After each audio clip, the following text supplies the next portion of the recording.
ত্রিপুরার বন্ধুরা, আবার গত সানডের পরে আবার এই সানডেতে আপনাদের সাথে একটু কথা বলতে আসলাম ত্রিপুরার এবং কিছু ন্যাশনাল টপিক নিয়ে।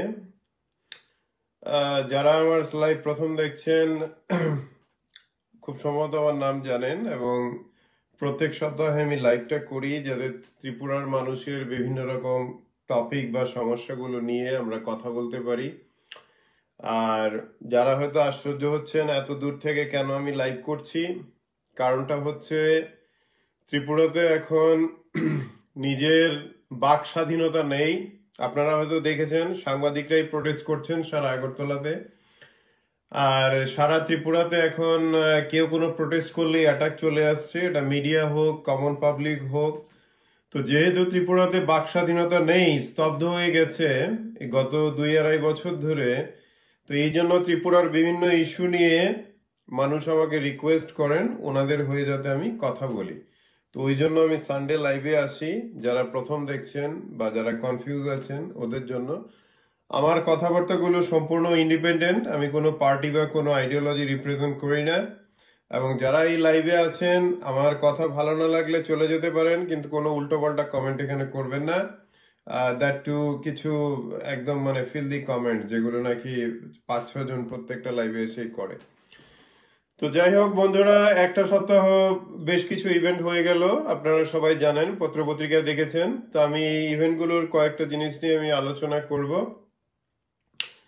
প্রথমে লাইভ শুরু করার আগে যে একটা ইস্যু আপনারা সবাই জানেন, যে হাথরস ইউপিতে যে রেপ এবং মার্ডার ইনসিডেন্টটা হয়েছে, এটা কোনো সভ্য সমাজে হয় না। আর তারপর থেকেও সারপ্রাইজিং হলো যে রাহুল গান্ধী, প্রিয়াঙ্কা গান্ধী থেকে শুরু করে প্রেস মিডিয়াকে ইউপি গভর্নমেন্ট ভিকটিমের বাড়িতে যেতে দিচ্ছে না এরকম ভাবে। তো এটা দেখালো, এটা সারা ওয়ার্ল্ড দেখছে যে ইন্ডিয়াটা এখন কোথায় চলে গেছে। ইন্ডিয়াতে ডেমোক্রেসি বলে কিছু নেই, জঙ্গলের রাজ চলছে, চারিদিকে গুন্ডা বদমাশ ওদের এখন চলছে। কিন্তু আমি সবাইকে রিকোয়েস্ট করব, কাটিং অ্যাক্রস পলিটিক্যাল লাইন্স, যে আপনারা রেপের বিরুদ্ধে গর্জে উঠুন, কোনো পলিটিক্যাল রং দেখবেন না। রেপ হচ্ছে বিশাল বড় ক্রাইম, রেপ তারপরে মার্ডার। এটা সোসাইটিতে সবাই মিলে একসাথে দাঁড়াতে হবে।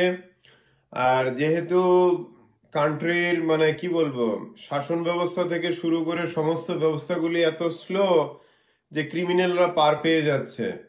আপনারা হয়তো যারা এখন হাথরসের ঘটনা নিয়ে পড়ছেন বা কিছু প্রোটেস্ট করছেন, আপনারা হয়তো জানেন যে ত্রিপুরার আইনমন্ত্রী রতনলাল নাথের কনস্টিটিউয়েন্সিতে খয়েরপুরের কাছে একজন মেয়েকে রেপ করে পুড়িয়ে মারা হয়েছে ধান ক্ষেতের মধ্যে। তো এটা নিয়েও কিন্তু এখন অব্দি কিছু হয়নি। রতনলাল, বিপ্লব দেব, ওদের সময় নেই এসব নিয়ে কথা বলার।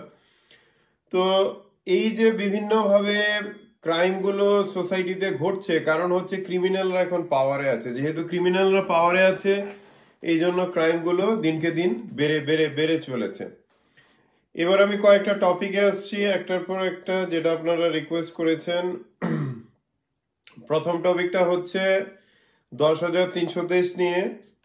10,300 দেশ নিয়ে আমি বলবো যে গভর্নমেন্ট যে কিছুটা স্টেপ দেখাচ্ছেন, কিছু করবেন, ভালো কথা, কিন্তু আপনাদের একটা জিনিস বুঝতে হবে যে 10,323 কেসে আপনাদের যে প্রতিশ্রুতিটা দিয়েছে বিপ্লব দেব সেক্রেটারিয়েটে, যে আপনাদের 2 মাসের মধ্যে একটা সমাধান করা হবে।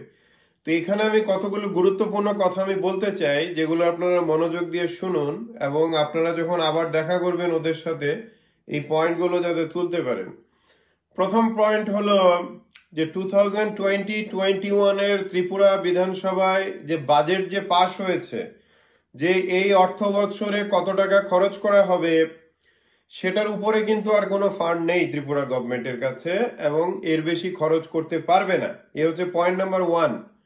পয়েন্ট নাম্বার 2 হচ্ছে 10,323 যে টার্মিনেশন করা হয়েছে এমপ্লয়মেন্ট, তারপরে যদি ওদের রিএমপ্লয়মেন্ট দিতে হয় অন্যভাবে, তাহলে গভর্নমেন্টের ফান্ডের প্রয়োজন। তা এখন ব্যাপার হচ্ছে সেন্ট্রাল গভর্নমেন্ট থেকে বিপ্লব দেব কোনো ফান্ড এখন অব্দি অ্যারেঞ্জ করেনি বা করতেও পারবে না। আর ত্রিপুরা গভর্নমেন্টেও বাজেটে কোনো প্রভিশন নেই যে এই 10,300 চাকরির আগামী কয়েক মাসের ভিতরে ব্যবস্থা করা এবং ওইভাবে ওদেরকে রিঅ্যাপয়েন্টমেন্ট করা। কারণ আপনারা বুঝতে চেষ্টা করুন, যারা 10,300 ব্যাপারটা মানে নিয়ে প্রোটেস্ট করছেন বা 10,300 যারা শিক্ষক শিক্ষিকারা আমার কথা শুনছেন, এখানে সব থেকে গুরুত্বপূর্ণ কথা হলো যে মুখ্যমন্ত্রী আপনাদের ডেকে বলেছে, আশ্বাস দিয়েছে কিন্তু কাগজে কলমে কিছু না। কিন্তু ওনার কাছে তো কোনো টাকা নেই, ত্রিপুরা বাজেটও পাস হয়ে গেছে, আগামী বছর অব্দি কোনো ফান্ডস নেই, তারপর কোথায় দেবে চাকরি? এগুলো তো সমস্ত ভাওতাবাজি। যারা নাকি ইলেকশনের আগে বলেছে যে ভিশন ডকুমেন্টে যে 10,330কে রেগুলারাইজ করা হবে, এখন অব্দি কিছুই করেনি, তারপরে টার্মিনেট করে দিয়েছে 2.5 বছরের মাথায়। এখন যদি আপনাদের বলে যে আগামী 2 মাস পরের মধ্যে আপনাদের একটা ব্যবস্থা করবে, আপনাদের কি মনে হয় এটা বিশ্বাসযোগ্য? তারপরে আমি তো বলবো আপনাদের 10,330কে এসব ভুয়া প্রতিশ্রুতিতে না বসে থেকে আপনারা জোরদার আন্দোলন চালিয়ে যান। আর তারপরে যখন মিটিং করবেন বিপ্লব দেব বা রতনলাল কাথের সাথে, মানে ওনাদের সাথে আপনারা জিজ্ঞেস করবেন, লিখিতভাবে দিতে হবে যে আমরা 2 মাসের ভেতরে আপনাদের সমস্যা করব, আপনাদের অ্যাপয়েন্টমেন্ট লেটার দেওয়া হবে, লিখিতভাবে আসতে হবে জিনিসটা। তারপরে আরো গুরুত্বপূর্ণ কথা হলো 10,330 যারা সেক্রেটারিয়েটে প্রোটেস্ট করেছিলেন তাদের প্রায় 500-র উপরে আপনাদের বিরুদ্ধে পুলিশ কেস করেছে বিভিন্ন ধারাতে। এটা মুখ্যমন্ত্রী অর্ডার দেওয়াতেই কেসগুলো হয়েছে। তো এই কেসগুলো কি উইথড্র হয়েছে আপনাদের কেস যদি উইথড্র না করে গভর্নমেন্ট, আর গভর্নমেন্টের কাছে কোনো ফান্ড নেই, তাহলে কিন্তু আপনারা এসব মিথ্যা প্রতিশ্রুতি বিশ্বাস করবেন না যে 2 মাসের ভিতরে আপনাদের চাকরি দেওয়া হবে। ওরকম কিছুই হবে না। আপনাদের আবারও বলে দেই, ওদের উদ্দেশ্য হচ্ছে 10,330 আন্দোলনটাকে বন্ধ করা, 10,330কে চাকরি দেওয়া নয়। তো এটা আপনারা বুঝতে চেষ্টা করুন যে কি হচ্ছে এখন এবং কি হতে যাবে। তা আপনারা যদি চুপ করে বসে থাকেন, যেটা নাকি ওদের উদ্দেশ্য, ভুয়ো প্রতিশ্রুতিতে আপনারা কিছুই পাবেন না। আলটিমেটলি আপনাদের 70 বা তার উপরে অনেকেই মারা গেছেন এবং বিভিন্ন ফাইন্যান্সিয়াল প্রবলেমে আছেন। তো এটা প্রবলেমটা আরো বাড়তে থাকবে, এটা কমবে না। আর আপনারা যদি ভাবেন যে 2 মাসের ভিতরে আপনাদের বিপ্লব দেব চাকরি দেবে না, রিপয়েন্ট করবে, তাহলে বলবো যে যারাই ভাবছেন ওইভাবে মূর্খের স্বর্গে আপনারা বাস করছেন। কারণ হচ্ছে না আছে গভর্নমেন্টের কাছে পয়সা, না আছে মানে বাজেট বা ওসবে ফান্ড অ্যালোকেশন, না আছে কোনো ক্যাবিনেট ডিসিশন, না আছে কোনো অফিসিয়াল স্টেটমেন্ট বা লেটার। রতনলালের সাথে দেখা করার পরে 10,330 ডেলিগেশন এবং বিপ্লব দেবের সাথে দেখা করার পরে আপনারা প্রেসে স্টেটমেন্ট দিয়েছেন, মুখ্যমন্ত্রী এই আশ্বাস দিয়েছেন, রতনলাল এই আশ্বাস দিয়েছেন। কই আমরা তো কোনো ত্রিপুরার কেউ তো দেখতে পাইনি। আপনারা দেখতে পেয়েছেন যে বিপ্লব দেব কোনো স্টেটমেন্ট দিয়েছে বা রতনলাল স্টেটমেন্ট দিয়েছে যে আপনাদের রিঅ্যাপয়েন্টমেন্ট করা হবে, লেটার দেওয়া হবে বা ফান্ডিং আছে? এসব আপনারা দেখেছেন? আপনারা দেখেননি। তো এটার মানে হলো ওদের কাছে কোনো ফান্ড নেই, কিছু নেই, কিন্তু আপনাদের আন্দোলনে ওরা আর পারছে না। আন্দোলনটা এই জন্য চালিয়ে যান, কারণ আন্দোলনটা যেই বন্ধ করবেন, যেটা ওদের মেইন উদ্দেশ্য, তারপরে কিন্তু আপনারা কিছু পাবেন না। আপনাদের দুঃখ কষ্ট এইভাবেই যেতে হবে এবং ওদেরও পলিটিক্যাল গোলটা সাকসিড হয়ে গেল। তো 10,330 যারা আমার সাথে যোগাযোগ করেছেন, এটা হচ্ছে আমার বক্তব্য, আপনারা জোরদার আন্দোলন চালিয়ে যান যতক্ষণ না আপনারা লিখিতভাবে পাচ্ছেন এবং লিখিতভাবে আপনারা প্রতিশ্রুতি পাচ্ছেন এবং আপনারা রিঅ্যাপয়েন্টমেন্ট লেটার ওগুলো পাচ্ছেন। ওগুলি না পাওয়া অবধি লিখিতভাবে আপনারা চালিয়ে যান আপনাদের আন্দোলন। এসব ভুয়া কথা, জুমলাদের কথাতে একদম বিশ্বাস করবেন না আপনারা। তারা তো 2018 সালের ইলেকশনের কয়েক সপ্তাহ আগে কি বলে ভিশন ডকুমেন্ট রিলিজ করেছে। ওখানে তো লেখা ছিল ত্রিপুরার সমস্ত যুবক যুবতীদের স্মার্টফোন দেওয়া হবে। কেউ পেয়েছে ত্রিপুরার কোনো যুবক যুবতী গত 2.5 বছরে স্মার্টফোন? পেলে আমাকে জানাবেন, কারণ আমি তো জানি না কাউকে দিয়েছে বলে। সেকেন্ড হচ্ছে গিয়ে রেগার ন্যূনতম মজুরি 340 টাকা করতে হবে, করেছে? করেনি।